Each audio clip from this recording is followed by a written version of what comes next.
He that dwelleth in the secret place of the Most High shall abide under the shadow of the Almighty. I will say of the Lord, He is my refuge and my fortress, my God, in Him will I trust.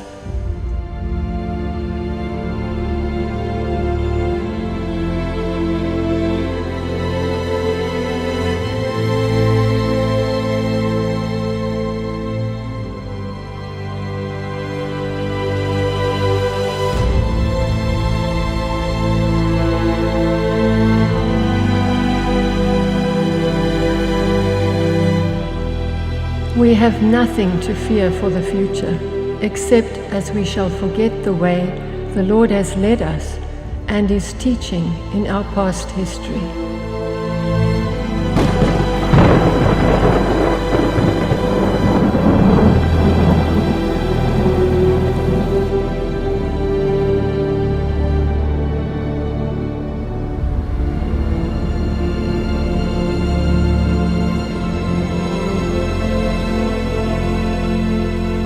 This is Sam.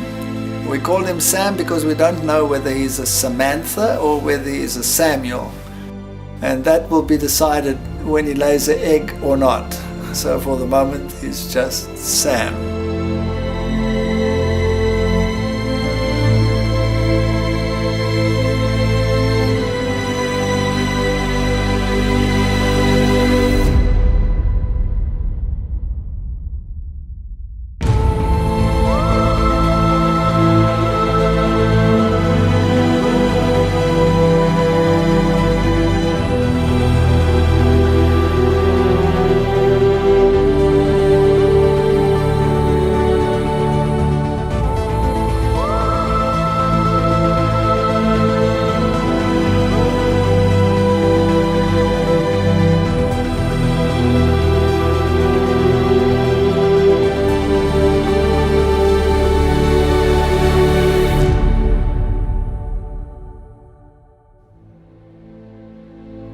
You know what?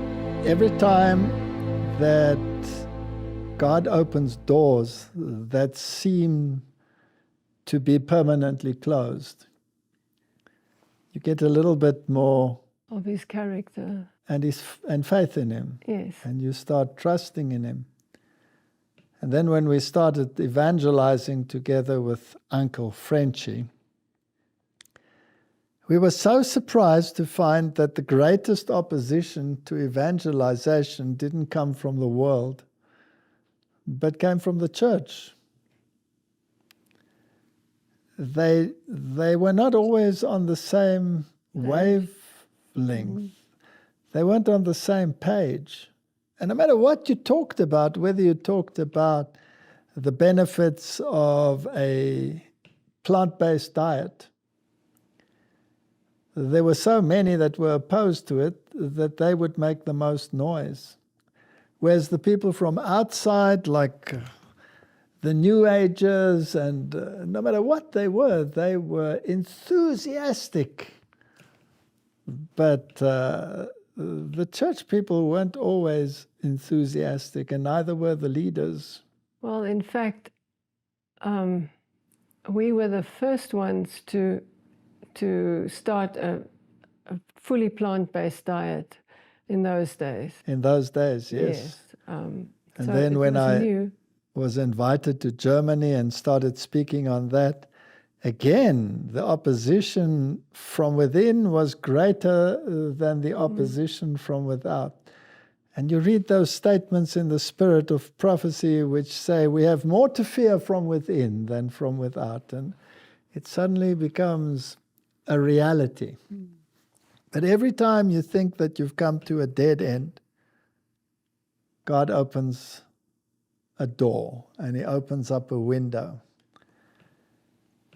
And in those 15 years that I worked at the university, every vacation, every weekend, we would evangelize somewhere. And in the university vacations, we would go to all the parts of the world, whether it was Australia. I had one sabbatical year, remember?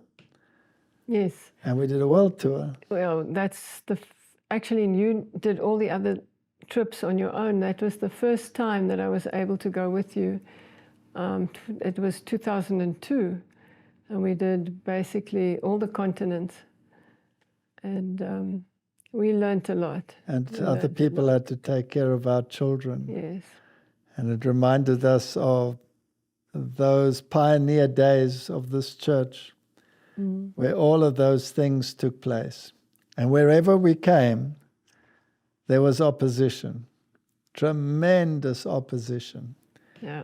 And for those 15 years, we evangelized, did a full-time work at the university, you taught at the schools, and we paid the debt that we had.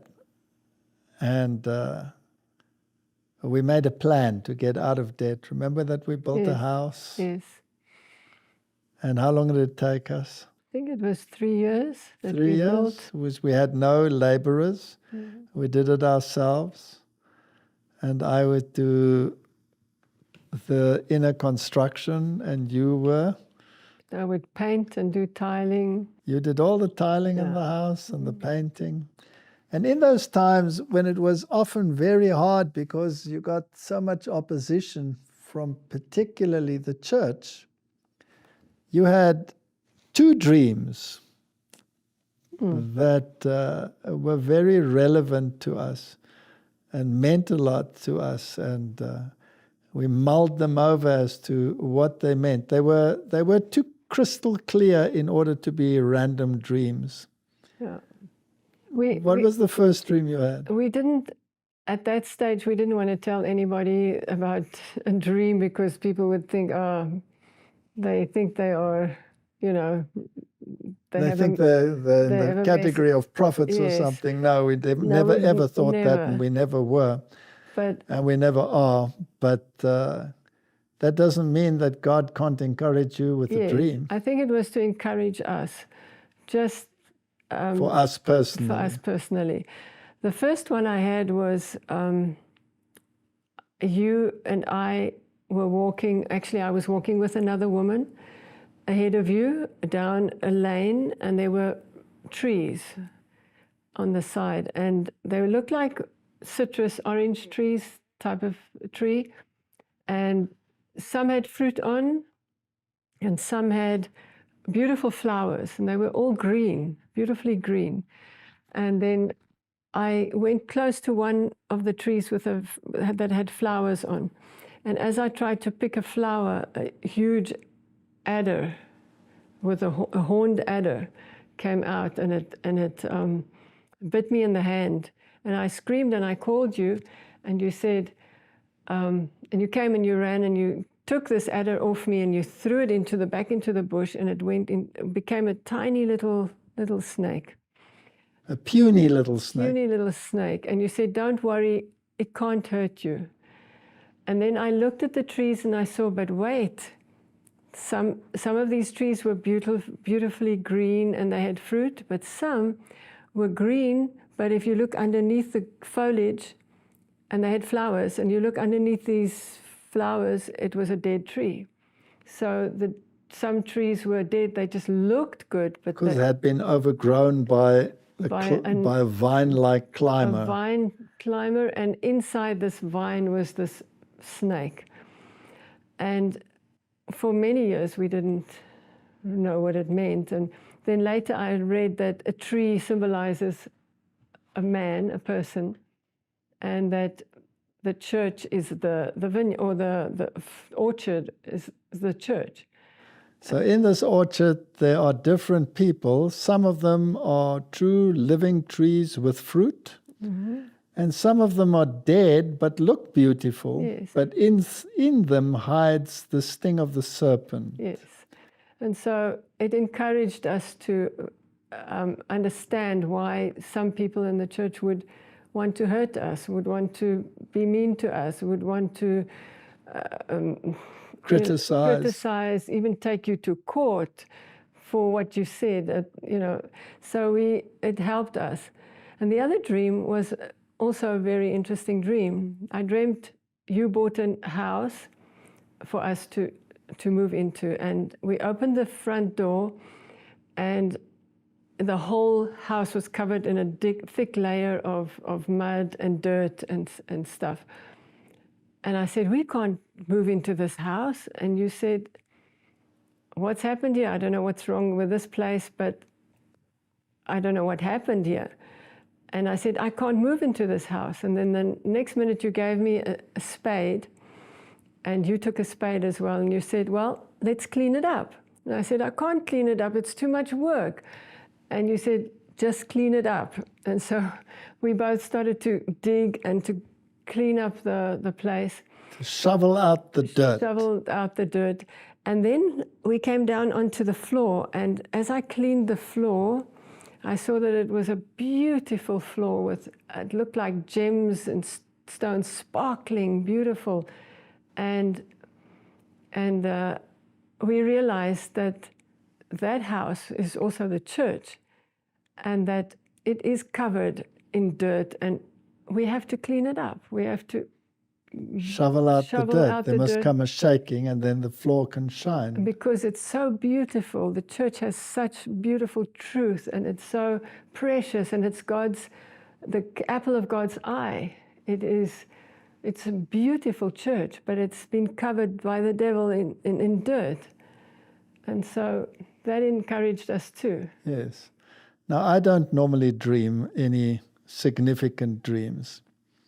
But you had one. But I had one dream that I don't think I've ever told. No. Have I told it? No, I don't know. think so. My father used to own a house, and he owned the property next door, which he rented out for an income. So they were basically both my father's houses while he was still alive. And I dreamt of those houses, and I dreamt that I was coming home. So basically I was going to my father's house. And as I came into the house, I couldn't get in, because in front of his house, in the yard, in the garden, in the front garden of his house, was a huge mound with a moat around it. And on this mount was a massive serpent, the biggest snake I've ever seen in my life.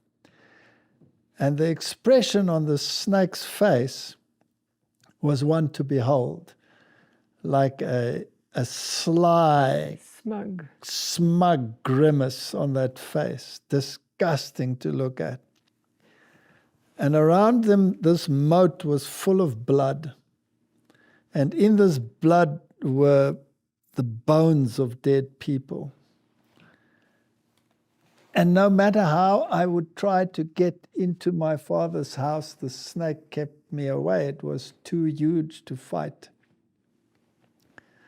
So I thought to myself, well, if I can't get into this one where my father actually lives, I'm going to go into the other one, which is also my father's house. And there was another mound with another snake. Not as big as the first one, but a pretty impressive snake. And it also had a mean look on it. And I'm sitting there and I'm thinking, how am I going to get into this house? And then our cat, remember our cat that had the orange ginger one, where the feet went click, click, click. Oh, that one. That one. That one was sitting in the sun close to the second snake. I don't know, in the dream it was just sitting there. And it looked so self-satisfied, and it was basking in the sun, and the feet were going just too lovely, basking in the sun there. And then I saw the second snake go towards it. And I tried to warn it. And I said, come here, come here, come here.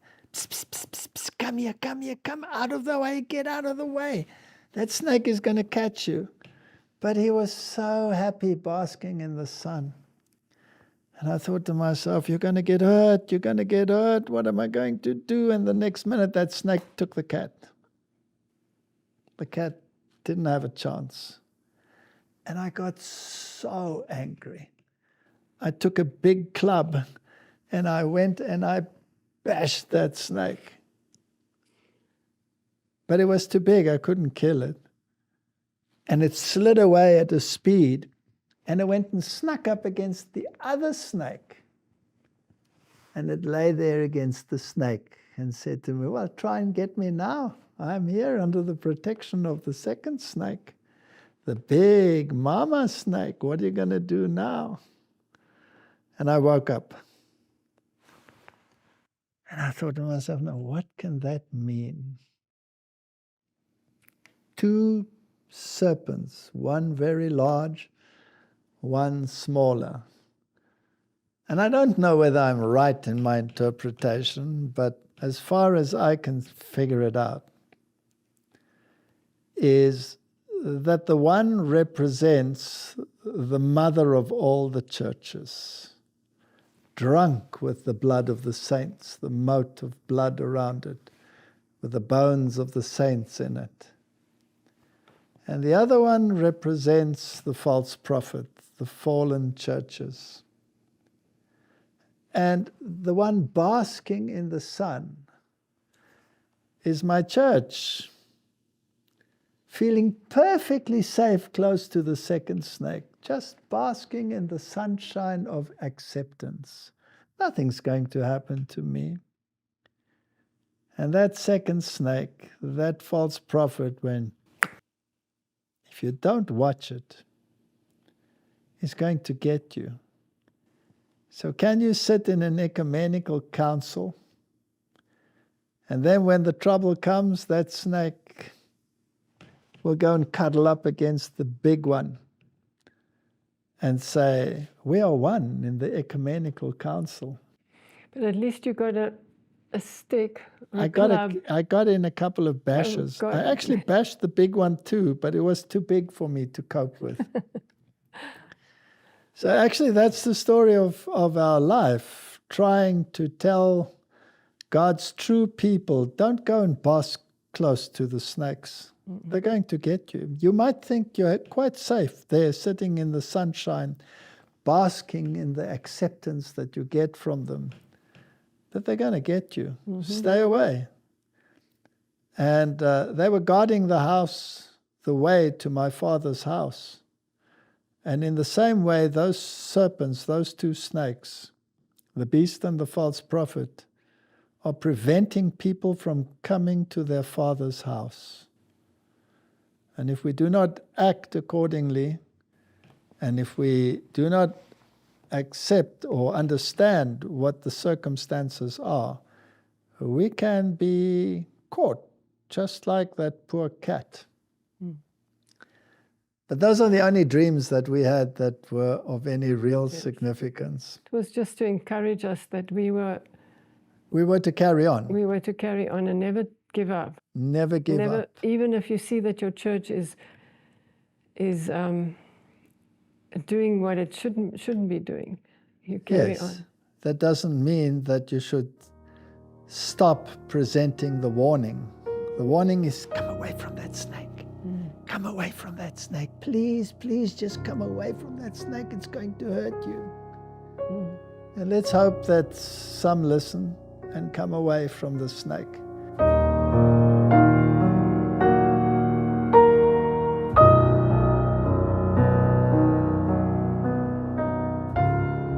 When the church stand as God's chosen people should, they will be a peculiar people, zealous of good works. There will be no slackness, no concord with Belial. Oh, that we could realize what God's people might now be, had they kept themselves in His love, without any compromise with evil.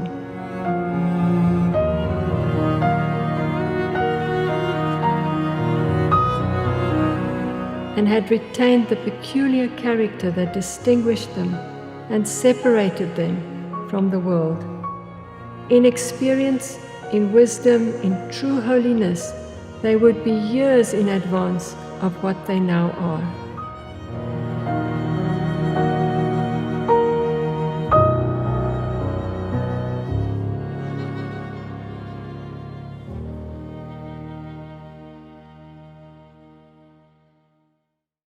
finally, after having built that house, we sold it and we got completely out of debt. Yes. And we made a promise. And we said, Lord, if we humanly can in any way, then we promise that we will stay debt-free. And if we can't afford something, don't buy it. We won't buy it. And we had so little money left to buy a house that there was no house in the market at that price. In fact, it was about half of what the cheapest houses were. And in the book, you tell the story. Mm-hmm. About the chameleon? About the chameleon. And how picking up a chameleon can give you a house at half the value. Amazing stories. God is so faithful. It's unbelievable.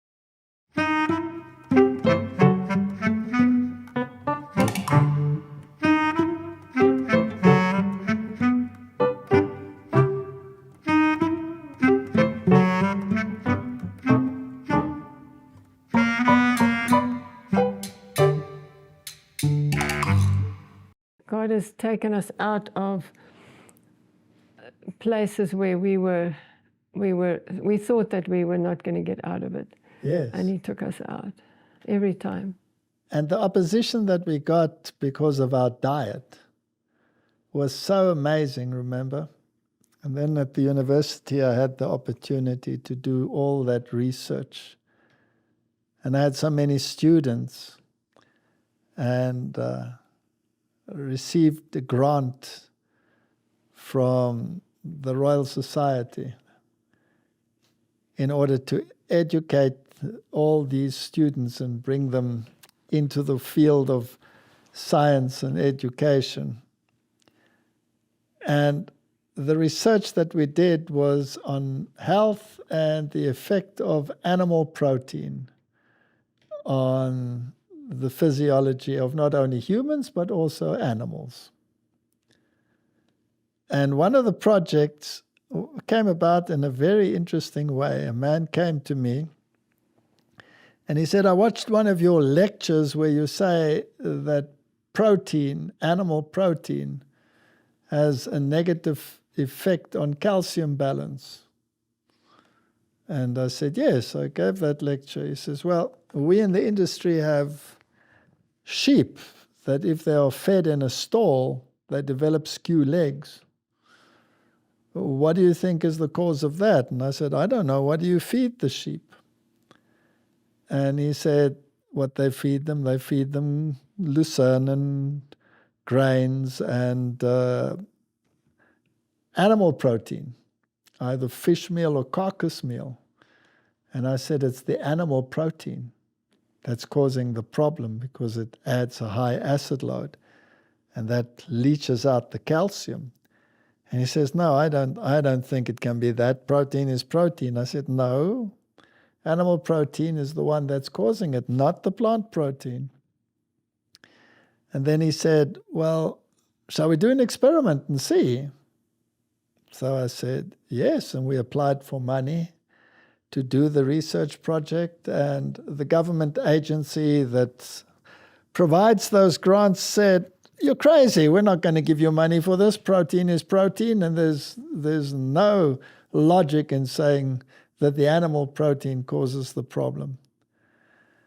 And so we went back to the drawing board, and I said, I have some research funds of my own in the university. I'm willing to sacrifice those for the task, and he had some. We put it together, and we tested it, and we divided them up into groups, and lo and behold, those that received animal protein had the skewed leg syndrome and bone deterioration, and those that received the same amount of protein from a plant base had no problem. That was one of the things that convinced me that we were on the right track. And the more we became convinced that we were on the right track, and the more we read in the spirit of prophecy that that was the diet that God wanted His people to follow, the more opposition we got. And eventually I learned, Sonica, that the greater the opposition, the greater the likelihood that you are on the right track. So opposition became an incentive. Was it hard for you sometimes?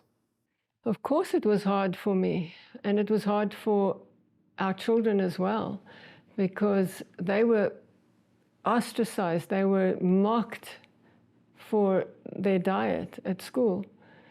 And this is now a church school, not a secular school. In fact, when we took them out and took them to a secular school, they were praised for their diet. Yes, exactly. There was a vegetarian society in the government school. But yes, but somehow God had fixed that in our minds, that this is the way that He wants us to live. And every time we studied the writings of Ellen White, it was confirmed. God's commandment-keeping people will not eat anything that comes from an animal. Even milk and eggs will be given up, because disease is increasing in proportion to the wickedness of men. And God gave us that advice for our own protection, so that we can live healthily and have a clear mind and understand what He's trying to tell us. If we disobey, then we cannot have the benefits of what God promised us. And if you look at what the Bible teaches, and you see how the Israelites rebelled against the diet that God gave them, and the parallel between the Israel today, the antitypical spiritual Israel, and the literal Israel in those days is actually very striking. And throughout it all, one has to learn that God's way is the best way. And through my research that I did, through our own lifestyle, through the attacks that came from all sides, we became confirmed that this is the truth. And once you have established it and you have lived it, we've lived it now for 39 years, then you become so settled in that truth that you cannot be moved. I am so grateful to God for what He has done for us. You and I would have been dead long ago. Yes, many times. Many over. times. May God get the glory for all God of that. has been extremely good to us, and we are so grateful.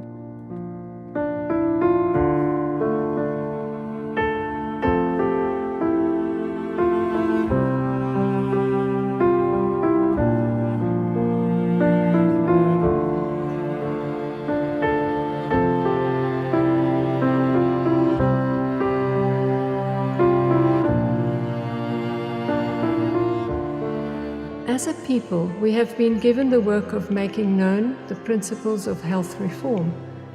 There are some who think that the question of diet is not of sufficient importance to be included in their evangelistic work, but such make a great mistake. God's word declares, "Whether therefore ye eat or drink or whatsoever ye do, do all to the glory of God."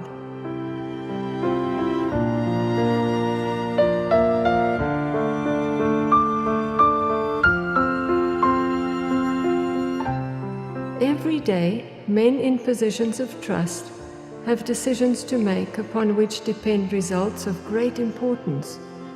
Often they have to think rapidly, and this can be done successfully by those only who practice strict temperance. The mind strengthens under the correct treatment of the physical and mental powers.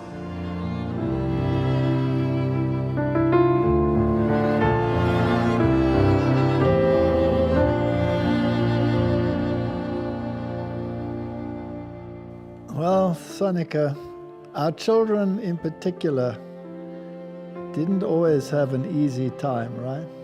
No, they were young, and they were suddenly taken out of the world that they knew and plunged into a world that we accepted, that we were converted in. But they hadn't gone through a conversion. They didn't understand yet. They didn't even know who God was. And then Tanya had a dream when she was about 8 years old, our daughter. And she was the one that had it the hardest because they were mocking her at school because she was brought vegetarian food. Yes, and she was very sensitive. She still is sensitive. Eventually, she wouldn't eat in front of anyone. She used to go and hide herself in the washrooms of the toilets and eat there. And she almost suffered a breakdown as a consequence. And then she had a dream. Yes, and then she had a dream. She was 8, eh? She was about 8, and she was walking with her teacher. Now, I don't know which teacher, but she was walking with her, and they saw a beautiful park, and there was a wall around this park, and she wanted to go into the park. And so they went and walked around this wall until they got to a gate. And at the gate, I think there were 2 guards standing there, and they wanted to go in through the gate. And then the guard said, "No, you can't go in. You must first drink this." And so she and the teacher got a cup, and she looked into this cup, and there was a little lamb swirling in some fluid. And she said, "I can't drink this." And the guard said, "You have to drink this before you can go in through the gate into the beautiful land on the other side." And so she started drinking it, and it was bitter. She said it was so bitter, and she didn't know whether she could finish it. And then she woke up, and then she knew that the park was heaven. The guards were the angels that guarded the gate. The cherubims that guarded the gates. And before she could enter, before all of us could enter, she had to drink that bitter cup, the bitter draught, with a little lamb swirling in there. She had to drink him too? She had to drink the little lamb as well. And so she was only 8. She didn't know anything about Christ, the Lamb, or about the bitter draught or anything like that. Only years later did she understand what it meant. And the Passover lamb had to be eaten with bitter herbs. The herbs, yes. So we have to internalize the lamb, the character of the lamb. And it's going to be a bitter draught. This is not an easy road. Not an easy road. And her life has not been easy. No. My heart goes out to her many, many times. She has many, many tears in many, many bottles. And maybe God will look at the bottles one day and say, enough tears in these bottles. Yes, and then there will be no more tears in heaven. Once she gets into that garden, there will be no more tears. Yes. This is the victory that overcometh the world, even our faith. Faith sees Jesus standing as our mediator at the right hand of God. Faith beholds the mansions that Jesus has gone to prepare for those who love him. Faith sees the robe and the crown all prepared for the overcomer. Faith hears the song of the redeemed and brings eternal glories near. We must come close to Jesus in loving obedience if we would see the King in his beauty.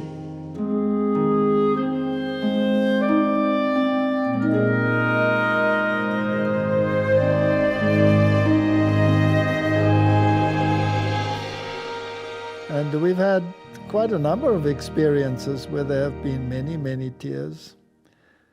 I don't know. I dreamt about a cat.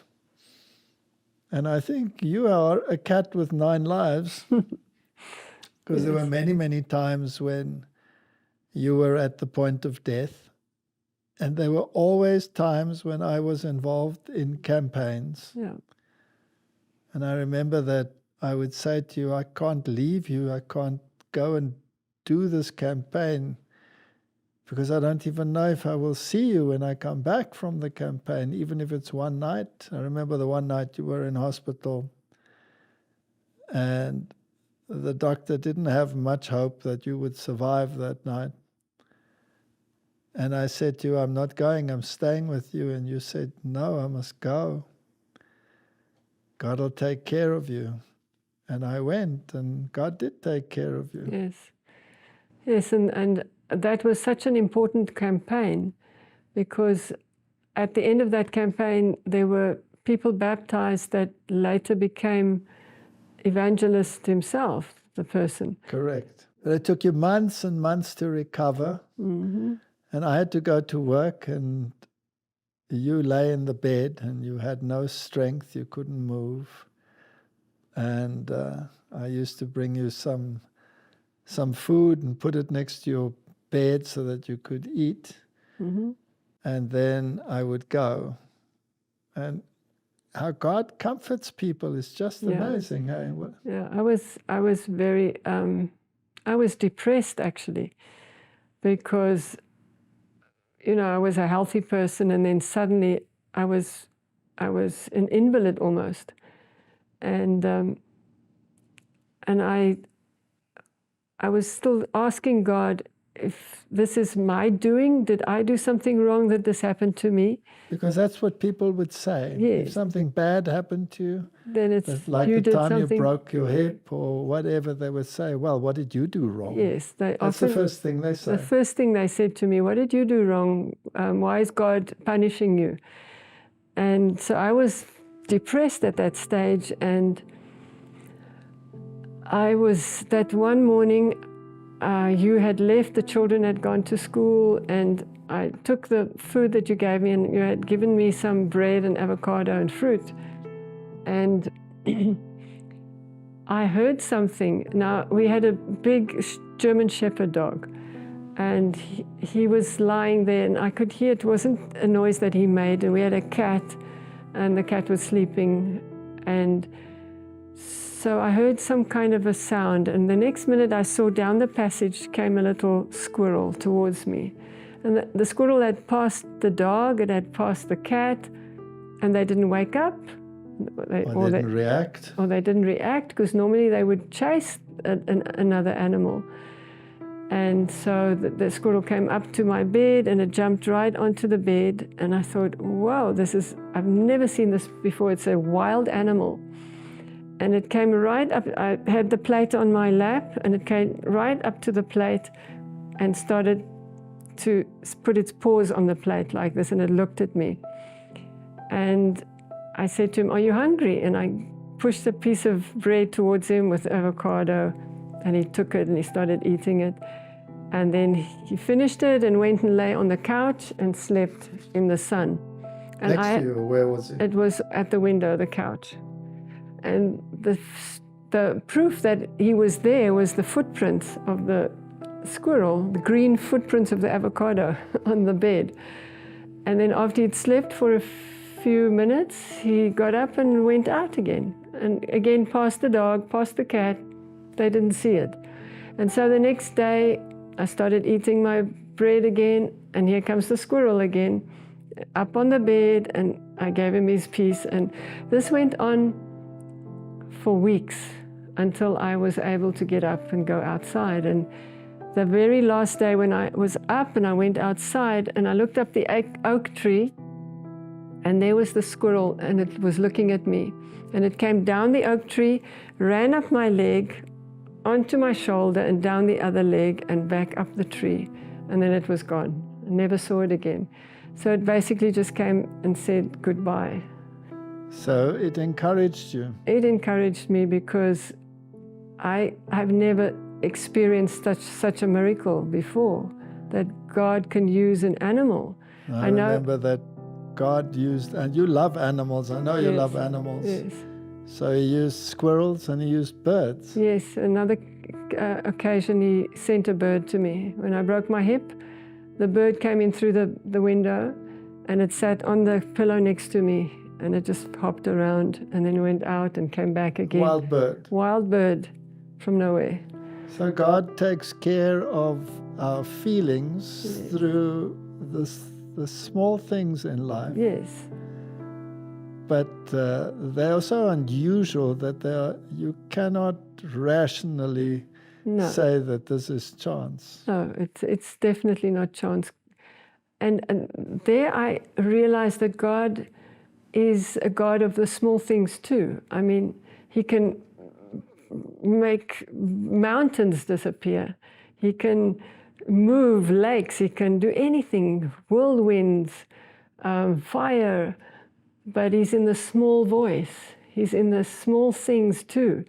And that's where you meet God, when He is quiet and you can listen to Him. And it's experiences like that that tell you that God is in the equation. Now, whenever a big campaign came along, I would actually shudder because I knew something was going to happen again. Oh, yeah.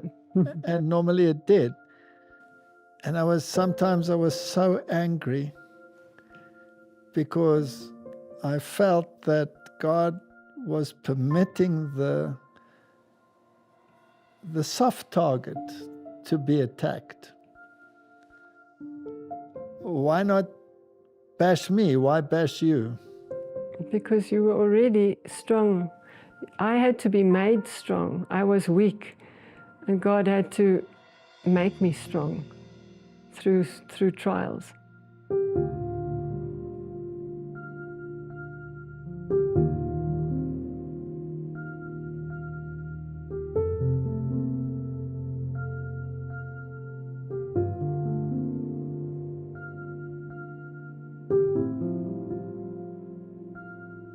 While on earth, there will be no escape from conflicts and temptations. But in every storm, we have a sure refuge. Jesus has told us, "In the world ye shall have tribulation, but be of good cheer. I have overcome the world." The forces of Satan are marshaled against us, and we have to meet a diligent foe. But if we take heed to the admonition of Christ, we shall be safe. Watch and pray that ye enter not into temptation.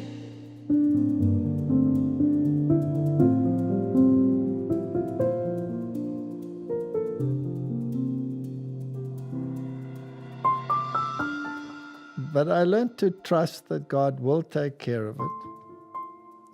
And no matter what field I went into, I never looked for the fields.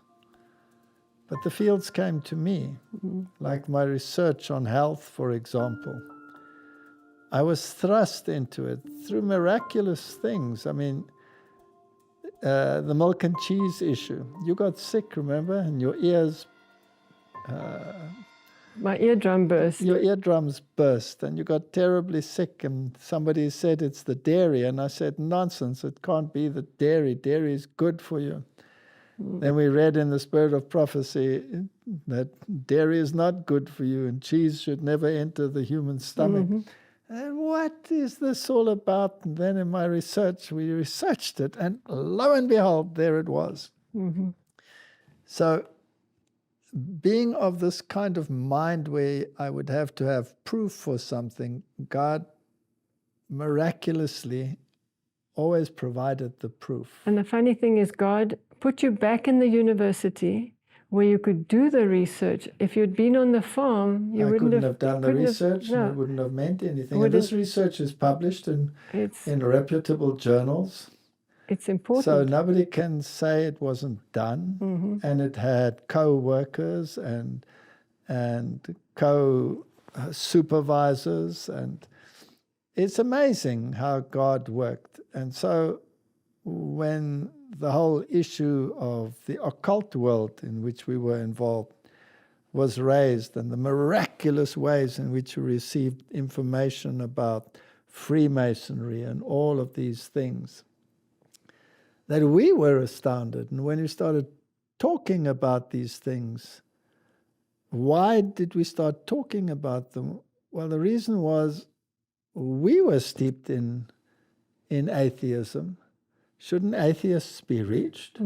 Of course. And what about occultists? Shouldn't they be reached? Shouldn't people that are in false religions be reached? Is there any difference between a false religion and one that worships Satan directly?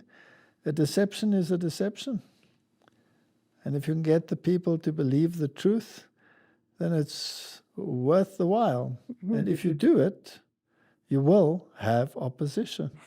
It almost looks like God had planned our life ahead of time, took me from the occult world, took you from the evolution world, and put us together, and now we were on a path where he knew that we would have to speak about these things, and this would reach other people who were also in those deceptions.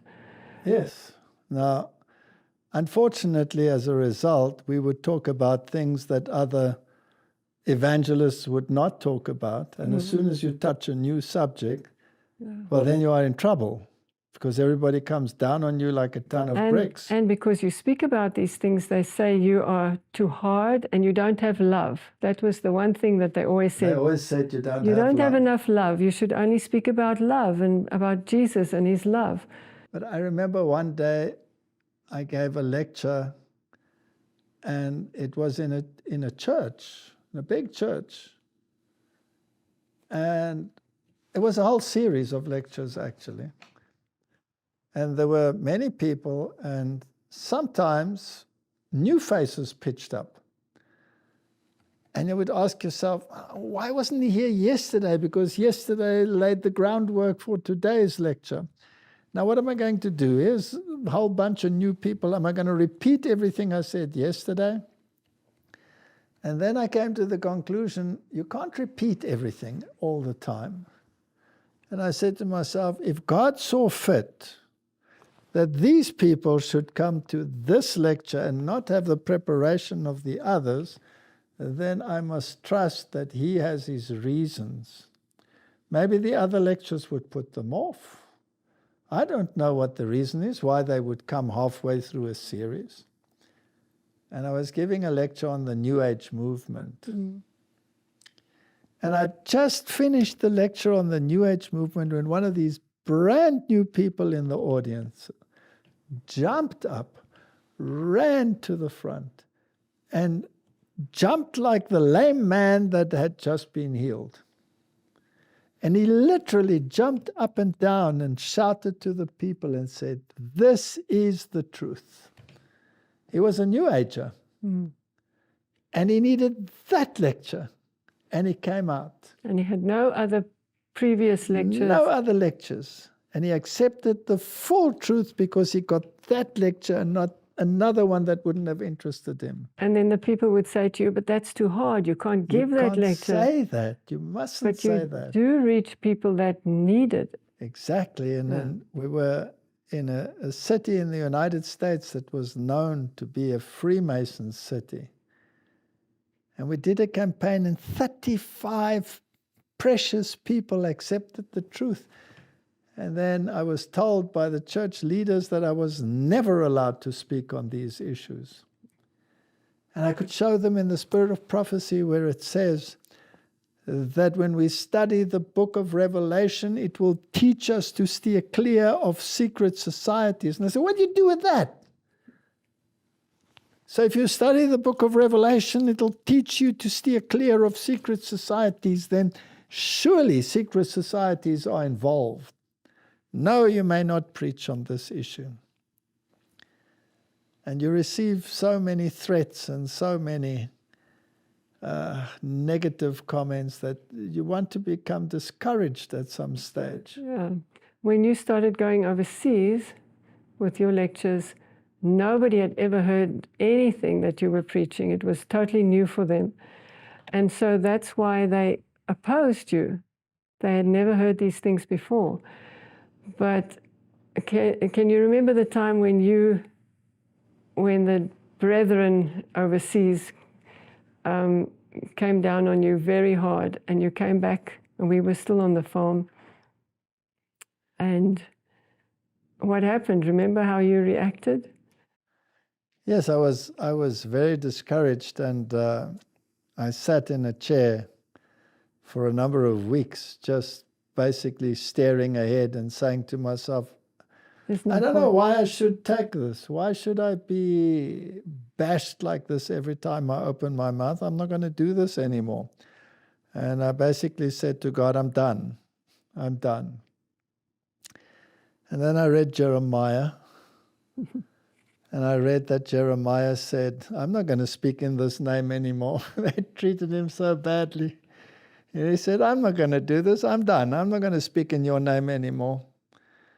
And then he adds the verse, but your word was a fire in my heart, and I could not. And so he started preaching again, and basically the same with me. But I realized that I had built up an animosity towards some of the leaders because of the way in which they treated me and the way in which they would twist my words in my mouth and make me the most evil thing under the sun and tell me that I was doing this for money and nothing else. I was just a charlatan. Meantime, I had this burning desire to get people out of error. I used to, you know, our situation. We're doing it for money, and we had no money. And often we gave the last we had in order to do it. I slept on floors. I did everything to do this, and then they would come with these accusations. And it got to the point where I hated them.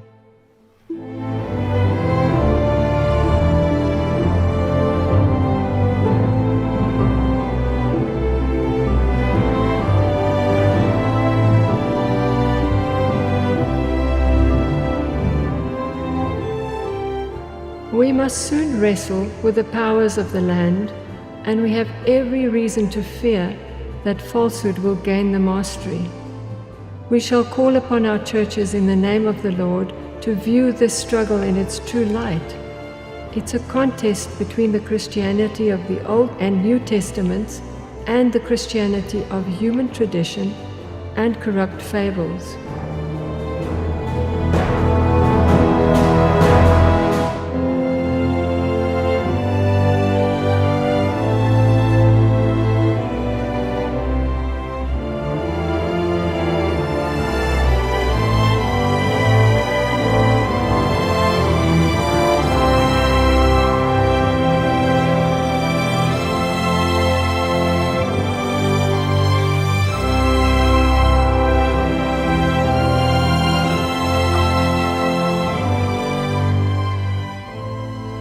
Let God's people take heed that they do not sign a truce with the enemy of God and man.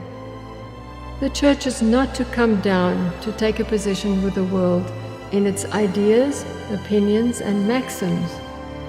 Hear the words of Christ through his servant Paul. Be ye not unequally yoked together with unbelievers, for what fellowship hath righteousness with unrighteousness? And what communion hath light with darkness? And what concord has Christ with Belial? Or what part hath he that believeth with an infidel?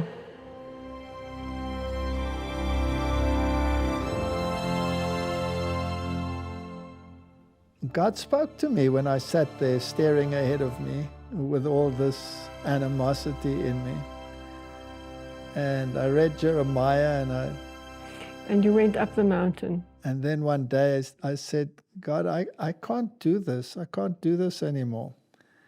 You have to help me. And I went up to the mountain and I said to you, I'm going to go for a walk in the mountain. And I walked right up the mountain and I sat on a rock and I poured out my heart to God. And basically I got this strong impression. You can't preach if you hate. You can't. Because all of those people that treat you like that are my children too. And what did Jesus do? Jesus said, Lord, forgive them, for they know not what they do. And those that rejected him and crucified him and spat on him and pulled out his beard, he sat there, he stood there on the Mount of Olives and he looked down and he He wept, the shortest verse in the Bible. Mm-hmm. Jerusalem, Jerusalem, how often would I have taken you under my wings like a mother hen her chicks, and you would not. So what did he feel for those that reviled him? He felt pity. Mm-hmm. Sympathy. Because he knew that the devil had clouded their minds. They couldn't discern what is from God and what is not from God. Correct. And they had tried to take me to court, and they had accused me at the highest level. And these people that were doing it were involved in ecumenical councils and were attending Jesuit retreats. And I was just sick and tired of them. And the Lord put all of these thoughts into my mind on that mountain, and I said in the end, so what you are telling me is I must turn my animosity into pity.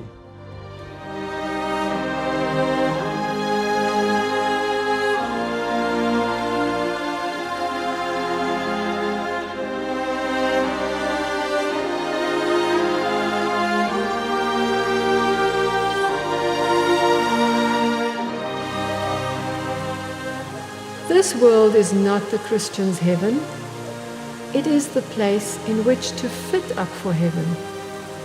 It is the scene of our life battles, our conflicts and sorrows, while here we must, if we would be successful, have a firm grasp of the better world, where, when the warfare is ended, will be found peace and everlasting joy.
I know your sorrows, I have endured them. I am acquainted with your struggles. I've experienced them. I know your temptations. I have encountered them. I've seen your tears. I also have wept. Your earthly hopes are crushed, but let the eye of faith be uplifted and penetrate the veil, and there anchor your hopes. The everlasting assurance shall be yours that you have a friend that sticketh closer than a brother.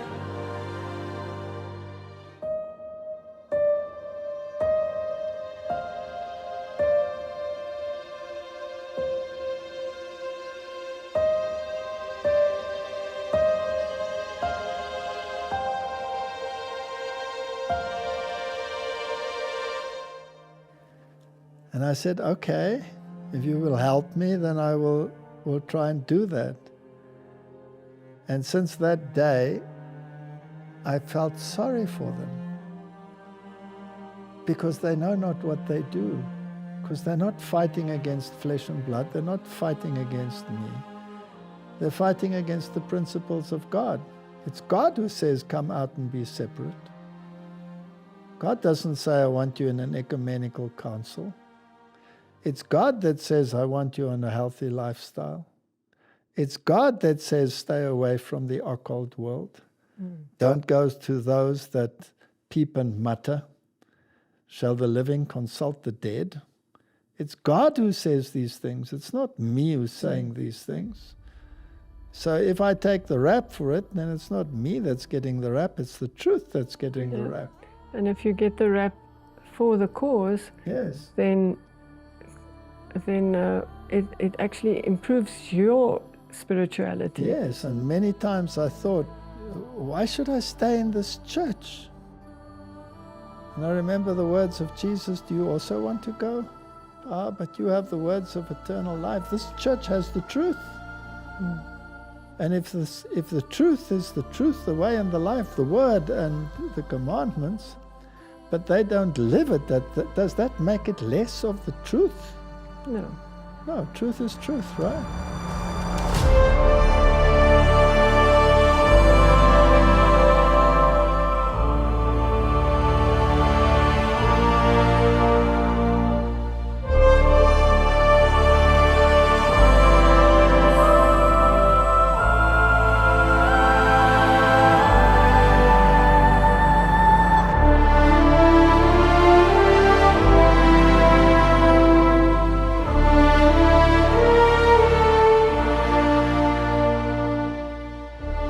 The work of pruning and purifying the people of God for heaven is a great work, and it will not be accomplished without great suffering on the part of the servants of God, because it will cost them something to bring their wills into harmony with the will of Christ.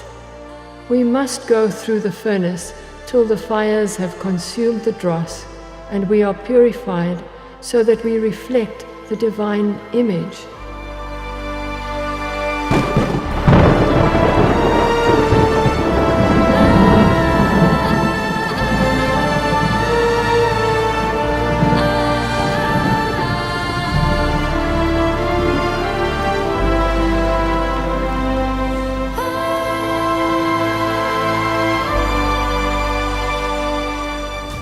Christ was the exalted and glorious commander of heaven, before whom the angelic hosts bowed in adoration. Yet he condescended to give up his glory that he had with the Father, that he might save a fallen race. And shall we, in our turn, refuse to deny ourselves for his sake and the Gospel's? Let the words of Paul be the language of our hearts. God forbid that I should glory, save in the cross of our Lord Jesus Christ, by whom the world is crucified unto me, and I unto the world.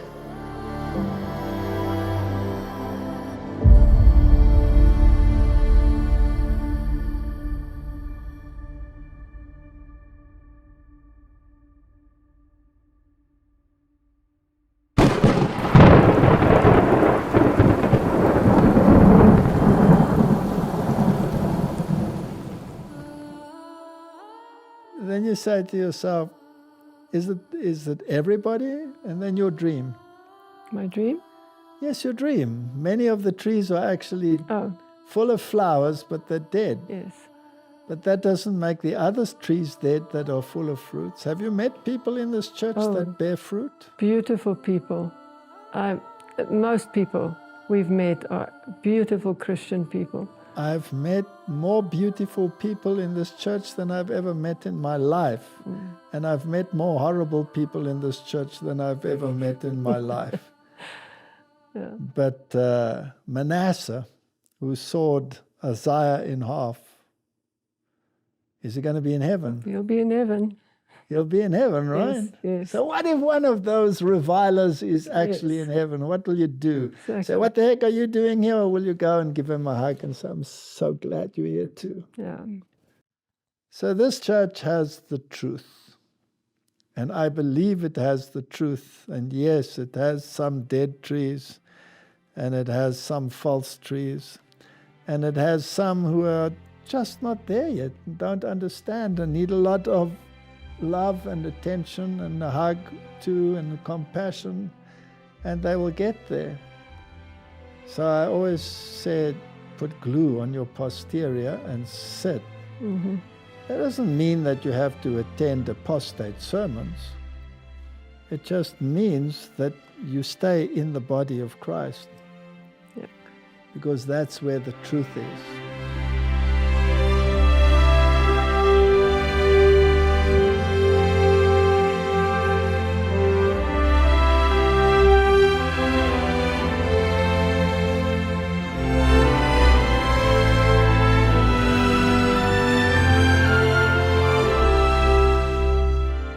the most trying experiences in the Christian life may be the most blessed. The special providences of the dark hours may encourage the soul in the future attacks of Satan and equip the soul to stand most fiery trials. The trial of our faith is more precious than gold. But in order to endure the test, you must have that faith, that abiding confidence in God, that will not be disturbed by the arguments and temptations of the deceiver.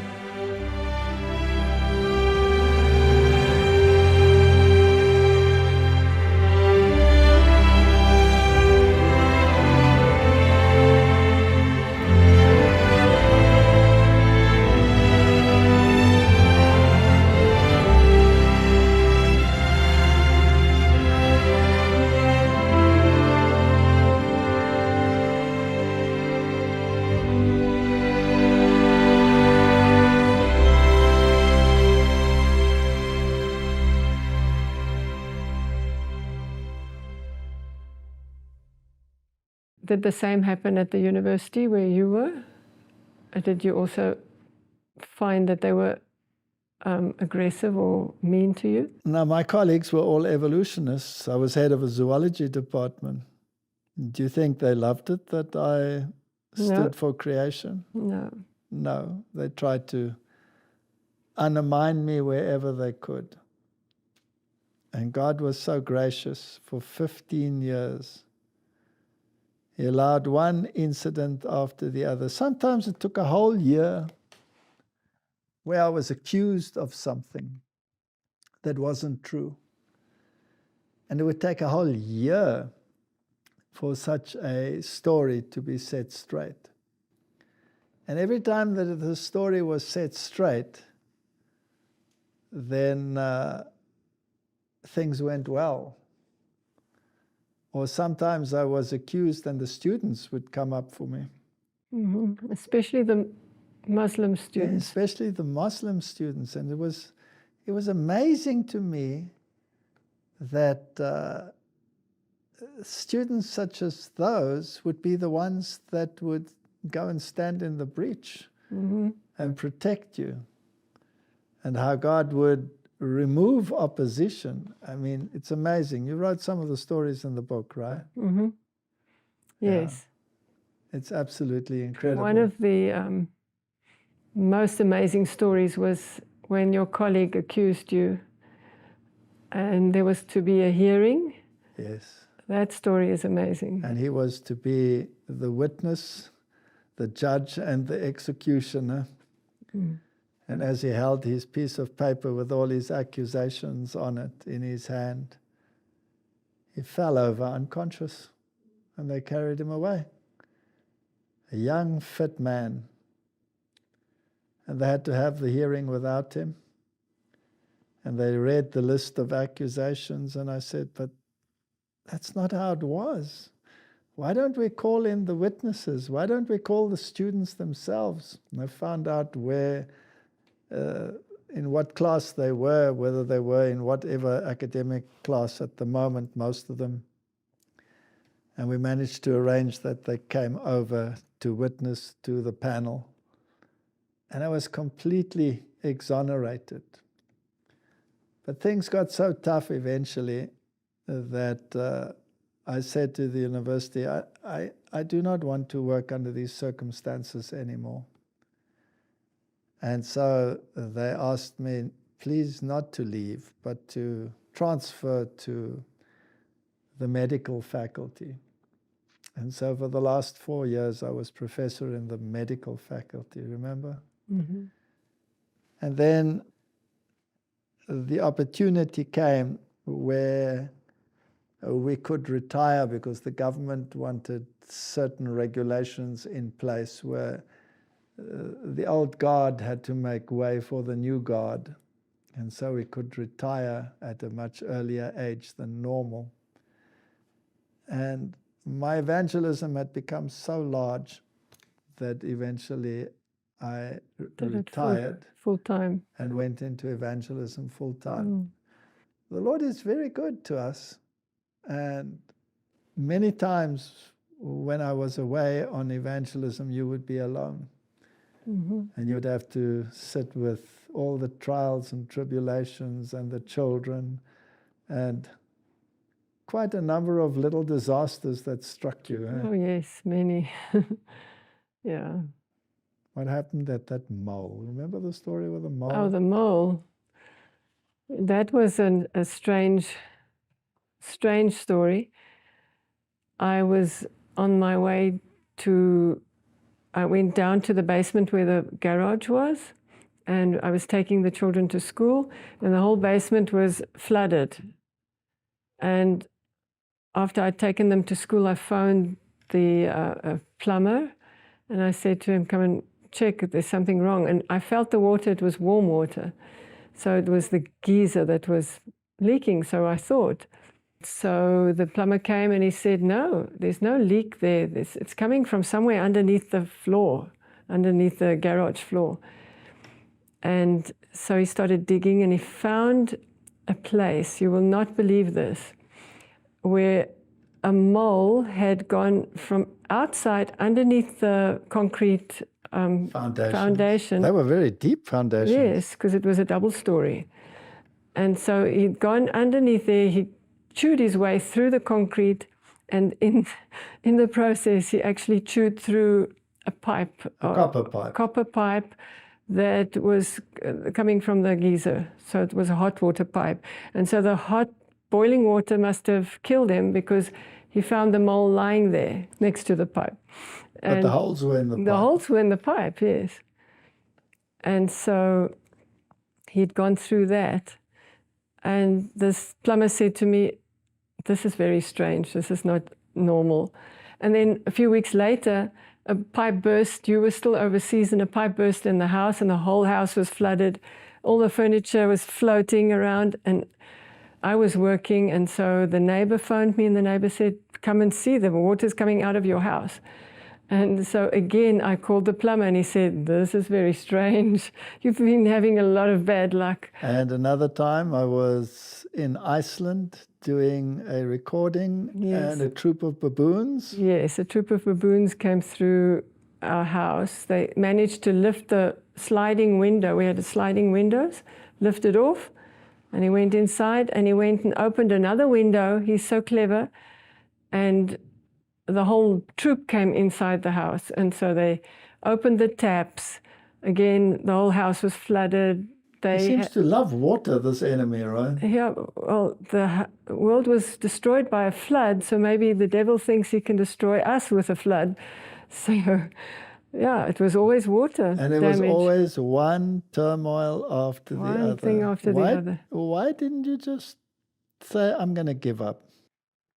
Well, we were fighting for a cause, and we were fighting to bring people to the truth, like the Lord in His grace brought the truth to us.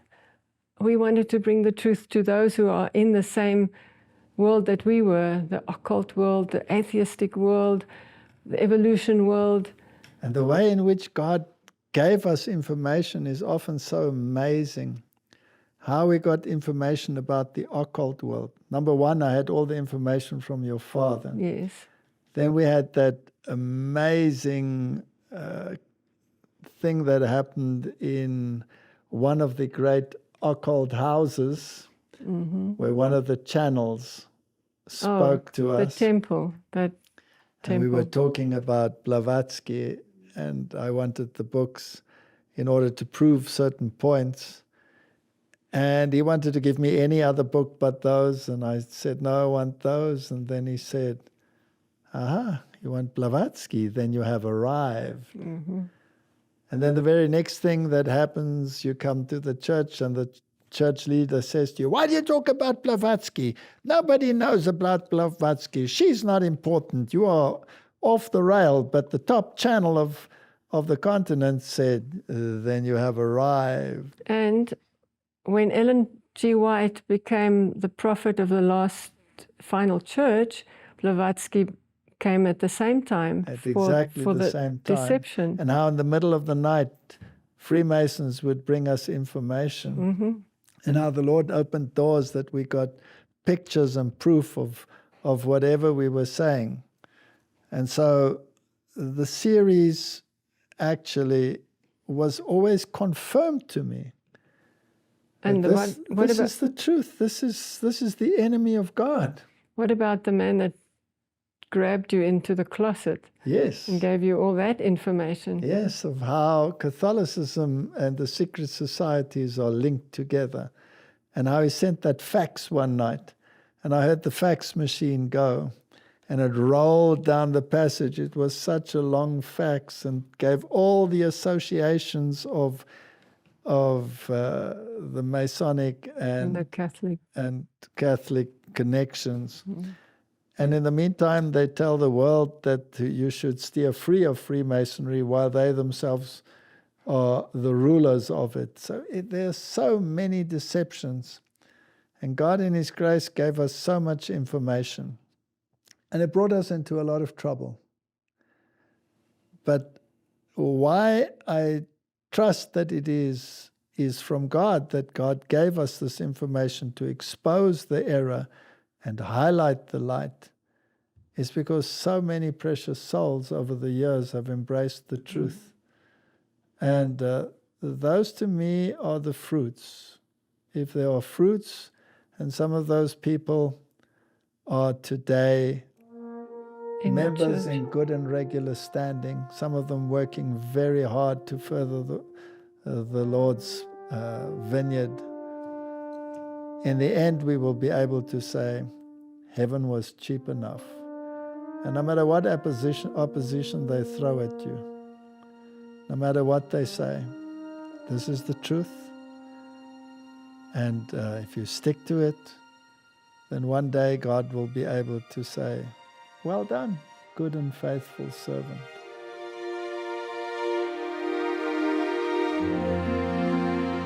But remember that everyone who shall be found with the wedding garment on will have come out of great tribulation. The mighty surges of temptation will beat upon all, but the long night of watching, of toil, of hardship is nearly past. Christ is soon to come. Get ready. The angels of God are seeking to attract you from yourself and from earthly things. Let them not labor in vain.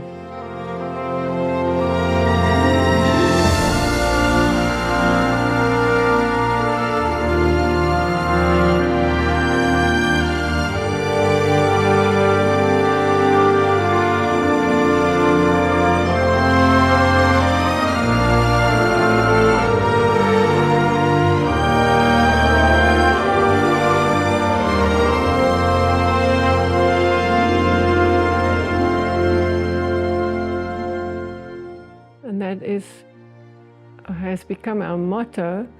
If you put one foot ahead of the other one, eventually you'll get there, because you don't give up. No, we never give up. Ever give up. If you've found truth, then don't sell it. If you have found the pearl of great price, don't sell it for any price. You'll have many hagglers around you. You'll have many opponents. And all of them will tell you that you must sell the great treasure that you found in the field. The field, of course, is the Word of God. The treasure is the truth of the gospel. The treasure is Jesus Christ. Once you have found Him, once you have found the everlasting gospel, you don't give it up. No matter if the Sanhedrin shouts at you, or the devil makes your life hard, just never, ever give it up. Jesus didn't give up, did He? No. No.